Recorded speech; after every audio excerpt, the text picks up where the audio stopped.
বাল্যবিবাহে দেশের মধ্যে শীর্ষে রয়েছে পশ্চিমবঙ্গ।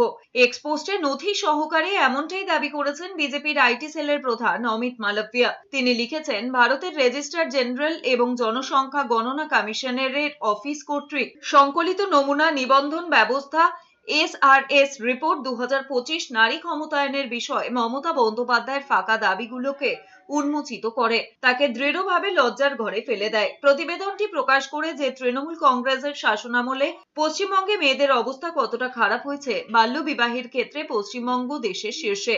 18 বছর বয়স হওয়ার আগে বাংলায় 6.3% মেয়ের বিয়ে দেওয়া হয়, গ্রামাঞ্চলে 5.8%, তারপরেই রয়েছে ঝাড়খণ্ড।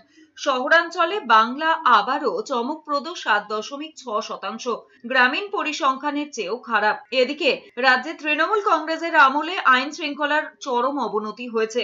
মালদায় শুটআউটে কাণ্ডের আবহে এমনই খোঁচা দিয়েছেন রাজ্যের বিরোধী দলনেতা শুভেন্দু অধিকারী। তিনি বলেছেন, রাজ্যের দিন দিন সবকিছু বদলে যাচ্ছে, খুন ধর্ষণ সবকিছু বাড়ছে। আইন শৃঙ্খলা নেই, তাই হচ্ছে।